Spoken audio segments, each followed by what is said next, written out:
Hey everyone, and happy Easter to you guys. First and foremost, it's good to have a couple of days off now, so I can focus on some videos. And I've got plans for this weekend. So today we've got the banner review for our latest Easter unit. She is a permanent unit, Melia or Melia. I don't actually know how you pronounce her name. I'm gonna call her Melia, just from me and Leah.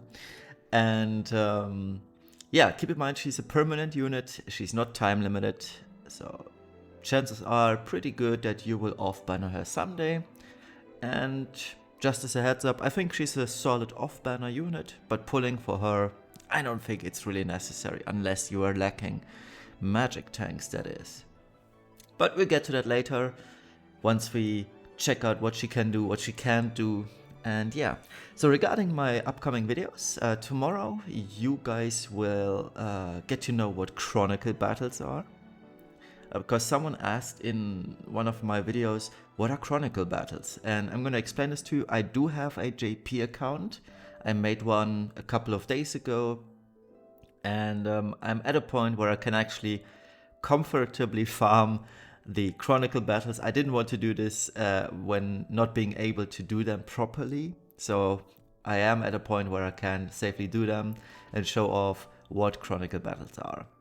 The other video I'm going to do is, I think it's about my personal favorite STMRs. I know I'm planning to do this video, but I'm not quite sure whether it was for this Sunday or the next Sunday. But you guys will see. So today, tomorrow, and Sunday we'll have a few videos up and running. I hope you guys are excited.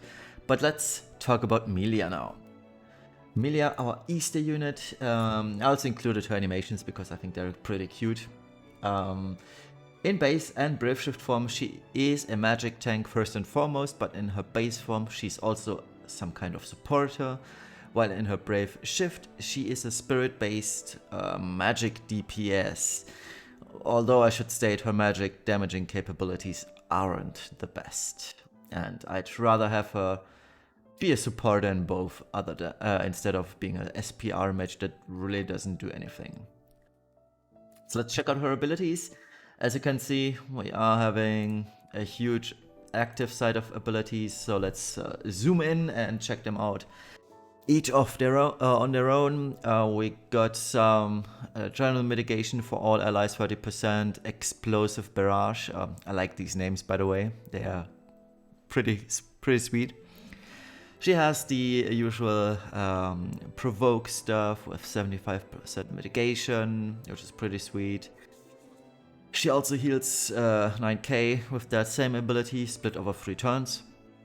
Which is a little bit of an upside compared to Faisy. She just gains the mitigation stuff and provoking, but doesn't heal. She then also has defense and spirit break resistances and stop resistance at 100%, which is cool. She also has lightning and earth resistance at 80% for all allies.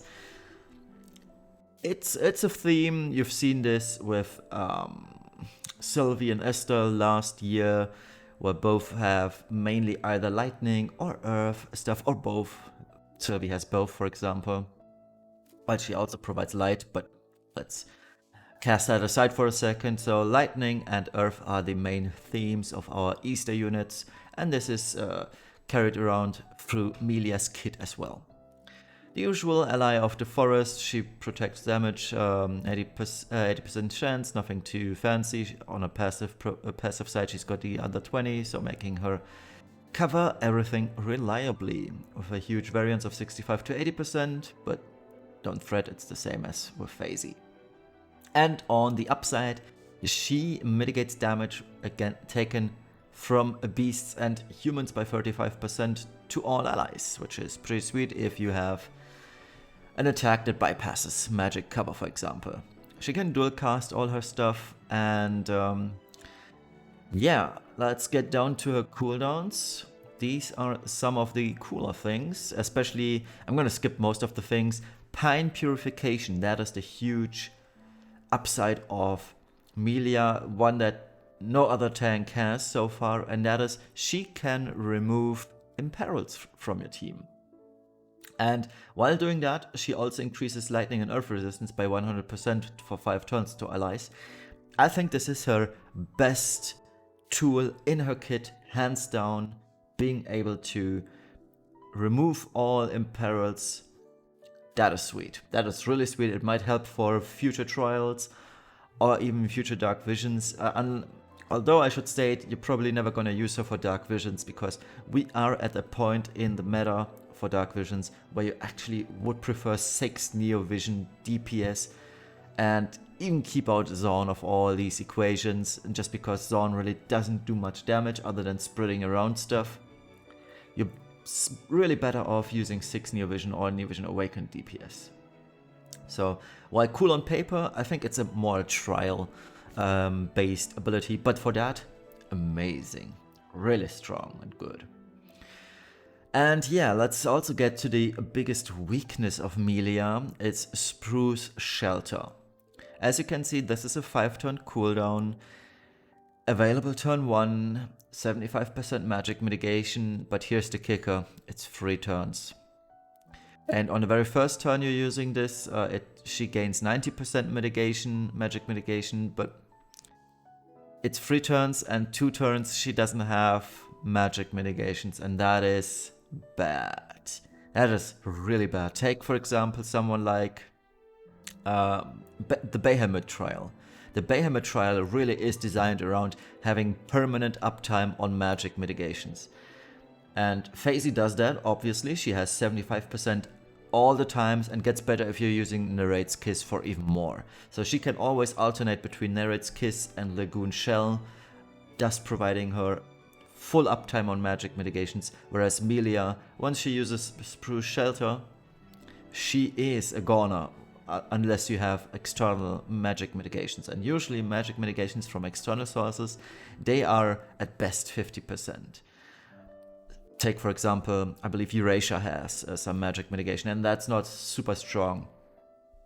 But on the flip side, Melia can reach high spirit numbers, but again, there is a diminishing return at some point where more spirit really doesn't increase your survivability by much, meaning you really want magic mitigations. And if you can't keep it up 100% of the time, you're gonna have a bad time. And another cool thing about Melia is Wooded Refuge. It's a field effect for your team and only your team, which provides 100% increased defense and spirit. And the cool thing about area effects or field effects is they stack with other effects. So if you're buffing Cedar Shield, for example, 300 SPR increase to herself, and also apply the field effect, you gain the 300 SPR effect, and on top of that, the defense and 100 spirit 100% increase, which is sweet and thus contributes to her high numbers of spirit, but again, diminishing returns and such.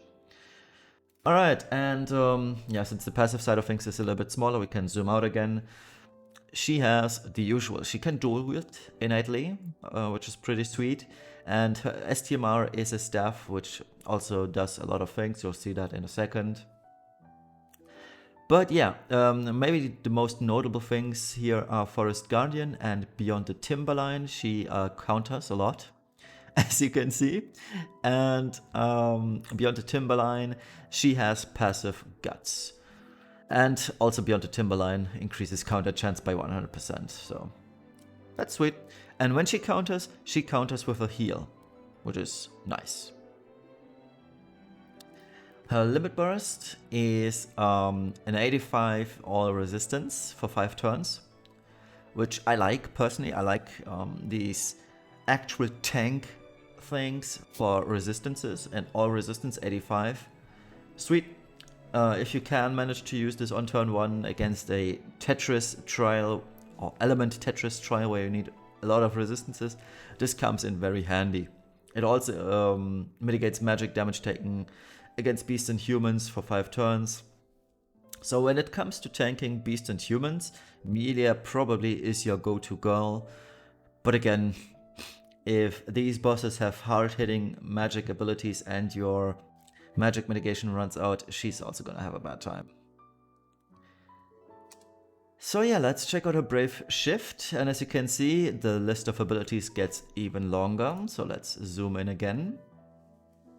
And here we can see her 2 damaging abilities, Oak Assault and Maple Barrage. And as you can see, there is a downside to all of these things.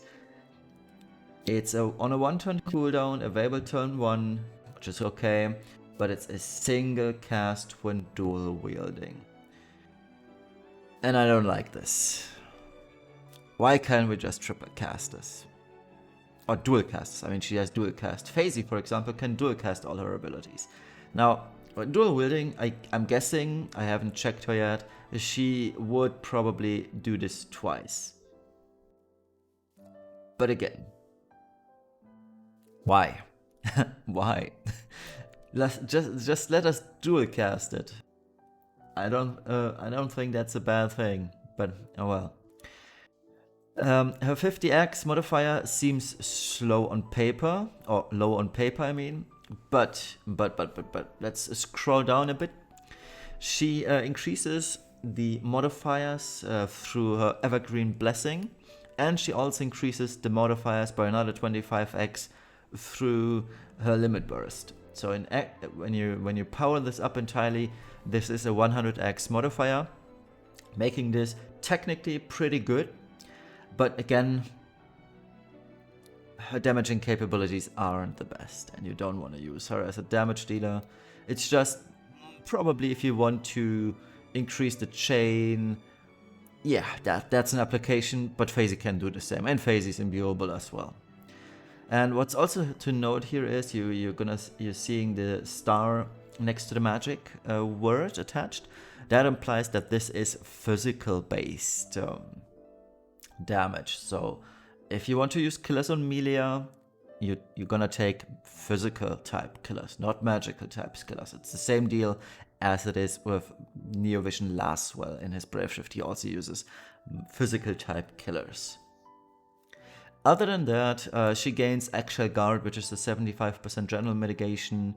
As you can see, her main focus is still tanking, but she loses quite a few of her actual tanking capabilities in her Brave Shift. So if you're only using her as a tank, I'd argue you should not Brave Shift her.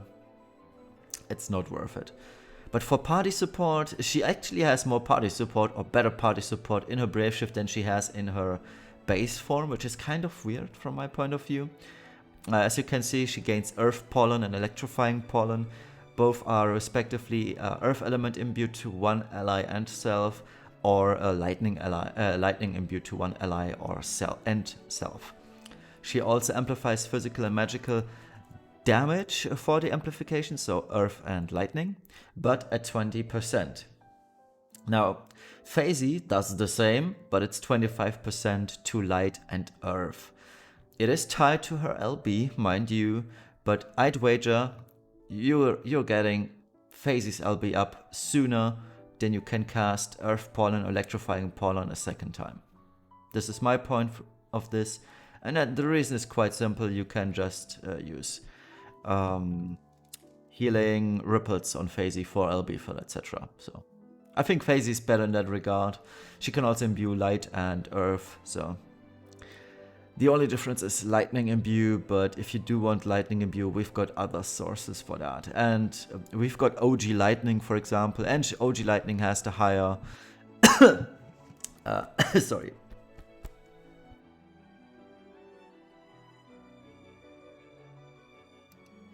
That was bad. But anyway, so OG Lightning has the higher amplification, if I'm not mistaken. I'm gonna check this, and if I'm wrong, I'm gonna correct this.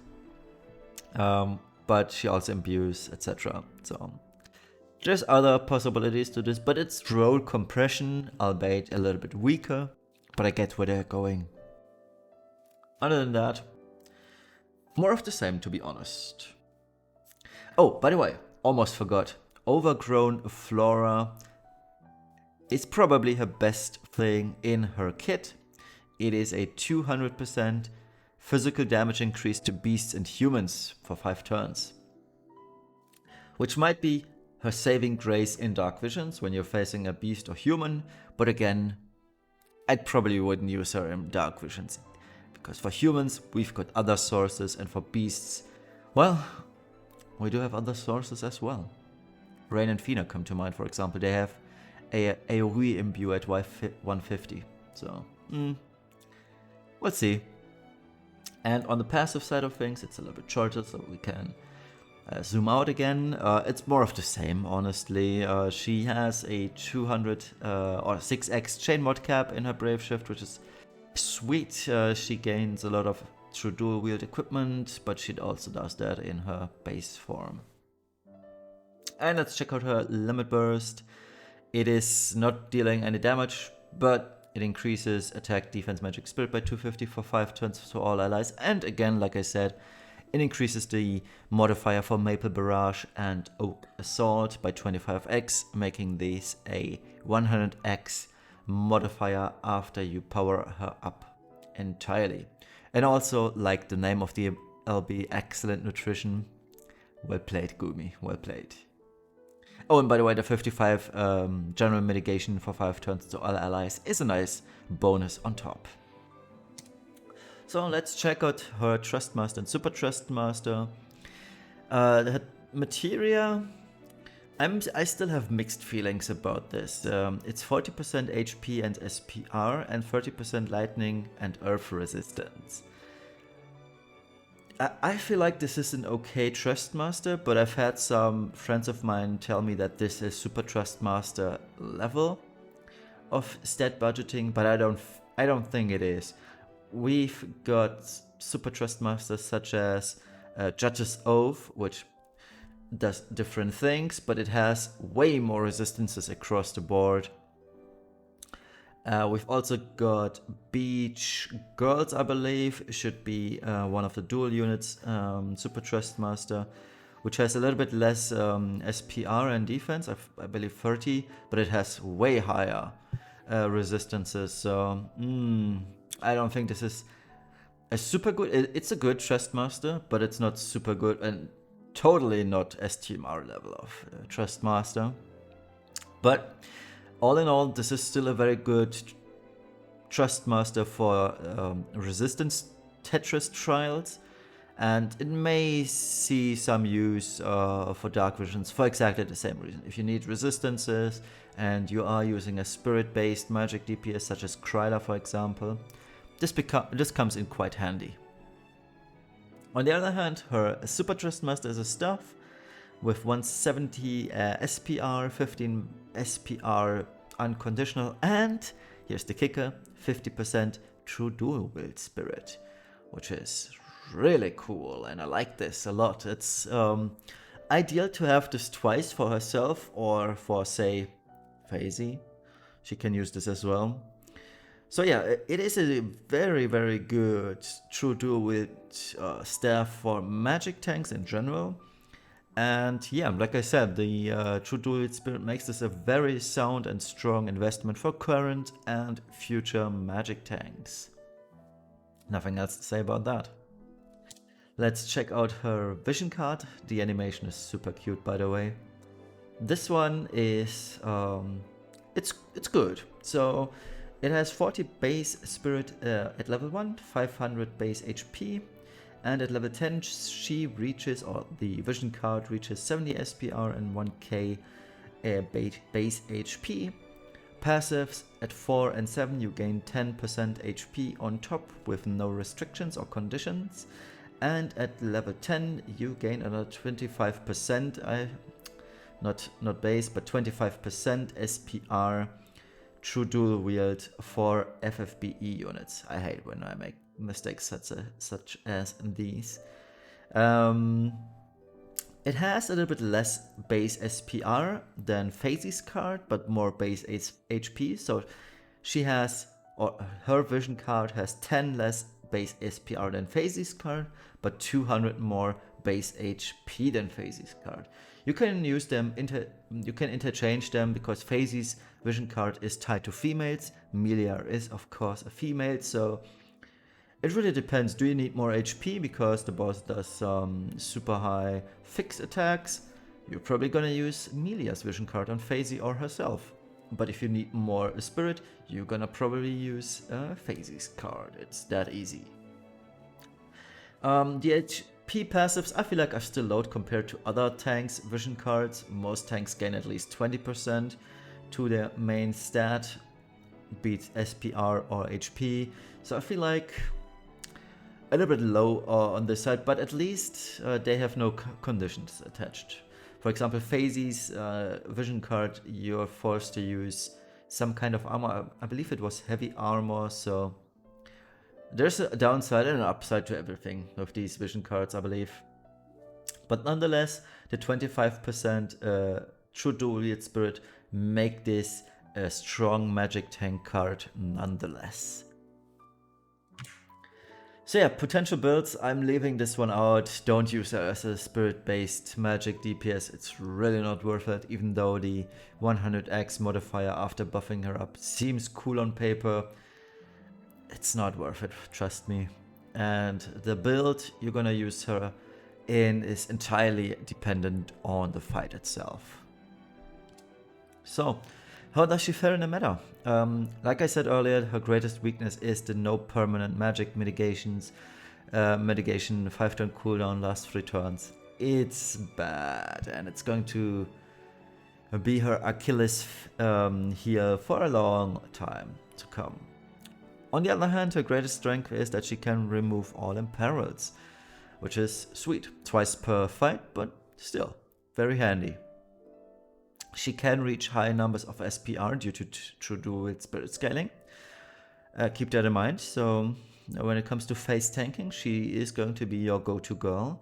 However, she gets overshadowed by NVA Beatrix, who is coming pretty soon-ish. Not in April, mind you, but in May. And while we are still at the very early days of April, May is still around the corner. Then again, Faisy provides more at less cost and with more versatility, which is why I feel like Faisy is the better option of these two, but I understand that if you don't have Faisy, Melia is still a good replacement. The damaging capabilities are negligible, although higher than Faisy, obviously. And her field effect is nice, but too niche to use. But you're gonna use it anyway if you want to, and have the actions left to do so. And yeah, but all in all, she's good enough to carry your team through all current and upcoming trials. So if you pulled for her, it's fine. You're gonna have a good to decent magic tank, but again, Faisy is just better. So yeah, should you pull? Only pull if you don't have New Vision Snow. That means EX +1 Snow I should add, because that's where he is a magic tank. Or if you don't have Faisy. She's a gimmicky tank that doesn't do anything better than Faisy and pales in comparison with respect to mitigation cooldowns. Faisy just has so much.